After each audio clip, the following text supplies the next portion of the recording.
네, 먼저 우리 경제 이슈를 짚어보는 월요 경제 하듀스입니다. 세계화 전략연구소 한양대학교 경영대학 이상석 교수 전화 연결돼 있습니다. 네, 이상석 교수님 안녕하세요. 네, 안녕하세요. 예, 교수님 오늘은 어떤 경제 이슈를 짚어주시겠습니까? 네, 올해가 어느덧 2주도 남지 않았습니다. 그렇죠. 정말 어떻게 지나가는지 모르겠습니다. 그러니까요. 네, 이런 와중에 위드 코로나 정책을 또 멈추게 됐죠. 방역에 고삐를 지게 되면서 다시금 사회적 거리두기 단계를 높이게 됐습니다. 예, 굉장히 우울한 연말 분위기가 연출되는데요. 음, 현재 모습으로는 어느 하나 내년 경기를 낙관할 수 없는 그런 모양새입니다. 얽힌 실타래를 신중하게 하나하나 풀어가지 않게 되면 뭔가 빵 하고 터져버릴 것 같은 그런 요즘인데요. 예, 예, 내년 경기에 어떤 요인들이 우리 경제 또 세계 경제에 가장 중요한 역할을 하게 될까 뭐 이런 것들을 좀 알아보고요. 큰 예, 흐름은 어떻게 될 것인가 예상을 좀 해보는 그런 시간 가져보도록 하겠습니다. 예, 예, 알겠습니다. 뭐 교수님께서 그 위드 코로나를 시작하기 전부터 몇 달 뒤 다시금 이런 날이 올 가능성이 있다고 얘기했던 기억이 나는데요. 그렇죠? 이런 예상이 불행하게도 좀 들어맞았습니다. 네, 뭐 정말 그런 날은 오지 않았으면 좋겠다. 또 백신 중심의 방역 정책으로는 어쨌든 좀 힘들 수도 있다. 이런 얘기를 계속 드렸었는데요. 네, 결과가 너무 명백하게 예측이 또 되기도 했었습니다. 안타깝게도 2달 전에 예측드렸던 대로 정부가 다시 방역의 고삐를 쥐는 선택을 하게 됐습니다. 예, 네, 이런 의미에서 오미크론으로 대표되는 코로나19 변이 바이러스의 확산, 이 여부가 또 다른 변이가 나타나게 될 경우, 뭐 이런 것들이 2022년 경제를 설명하는 데 있어서 예, 역시나 중요한 코로나 3년 차의 해가 될 것이다 이렇게 봅니다. 아, 항공 및 여행업을 비롯해서 대면 중심 사업을 영위하고 있는 기업들은 뭐 세계적인 코로나19 확산세 또 경제 봉쇄에 따라 방향이 180도 달라질 수 있기 때문에 예, 2022년 경기를 설명함에 있어서 역시나 뭐 가장 큰 거시경제 변수 코로나19에 대한 통제력이 아닐까 이렇게 보고 있습니다. 예, 예. 사실 뭐 위드 코로나 정책 초기에는 뭐 백신이나 치료제 등이 다수 개발되면서 그때마다 이 사태가 종식될 것이란 기대를 가지게 됐었는데요. 그렇죠. 뭐 요즘은 생각보다 쉽게 해결되지 않는 걸로 봐서는 네. 꽤나 장기적으로 갈 것 같다는 그런 아주 안 좋은 생각이 드네요. 네, 맞습니다. 자, 얼마 전에도 또 화이자에 뭐 치료제가 나왔다 이런 얘기했는데 뭐 시장의 반응이 아주 시큰둥하죠. 영국 같은 경우는 2차 접종, 접종 완료자가 80%가 넘는데 네, 지난주 1일 확진자가 9만 명에 육박하게 되면서 사상 최대치가 나왔습니다. 네, 네네, 오미크론 환자로부터 뭐 중환자라든가 사망자도 발생했고요. 예, 자, 이런 상황에서 현재 갑작스럽게 발생한 질병이 뭐 전 세계적으로 확산한 상황을 우리가 팬데믹이라고 표현하지 않습니까? 그렇죠. 자, 그런데 이제는 코로나19라는 바이러스가 완전히 소멸되기는 어려울 거다. 이렇게 생각을 하면서 인류와 아, 함께 살아가는 풍토병이 될 것이다.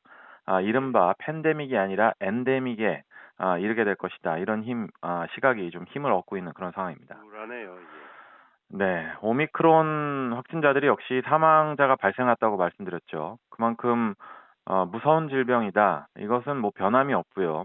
예, 지금 너무 쉽게 접근하는 우려범에서는 절대 안 되겠습니다. 네, 더해서 이제는 정말 장기전을 준비해야 되는 시기다 이렇게 보여지는데요.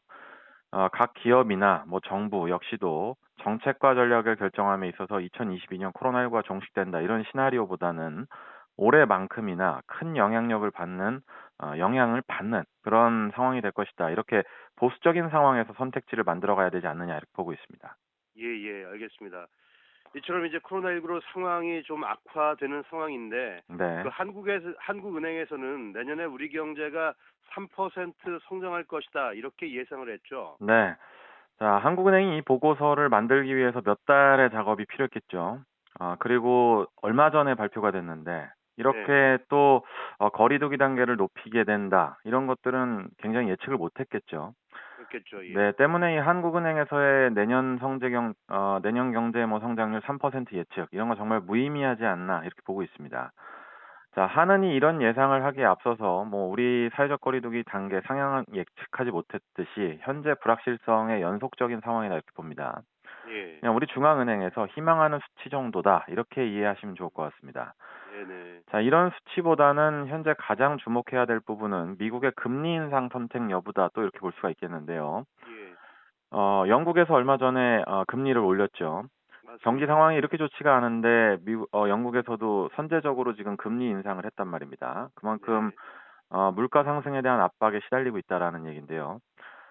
미국 역시도 경기 살리기 위해서 돈을 엄청 시장에 많이 풀었는데 최근 가파른 물가 상승으로 인해서 매우 당황하고 있는 상태입니다. 예. 경기는 좋지 않은데 물가가 오르는 이른바 스태그플레이션 형태가 지금 현재 저소득층 위주의 층의 경제적 타격이 증가될 것이다. 때문에 뭐 지뢰가 폭발할 수 있다. 이런 시각들이 증가를 하고 있는데요. 네. 실제로 모든 자산 시장의 화랑에도 불구하고 미국의 고용률이 저조하고 실업률은 좀처럼 회복되지 않고 있는 모습, 이런 것들이 아주 대표적으로 위험성을 보이고 있는 그런 수치다 이렇게 보고 있습니다. 예예. 뭐 미국이 뭐 치솟는 물가를 잡기 위해서는 금리를 인상할 수밖에 없을 텐데요. 이렇게 되면 각 국가의 중앙은행들도 같은 의사결정을 할 가능성이 높아지는 거죠. 그렇죠. 뭐 영국도 그랬듯이 뭐 예. 많은 주요 국가들이 미국이 올리게 된다면은 서둘러 올리겠죠.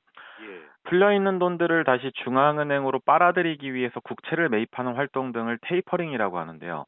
네. 자, 이것도 지금 너무 미미한 효과를 보이니까 내년 상반기 중에 빨리 끝내겠다 이렇게 미국이 얘기했고요.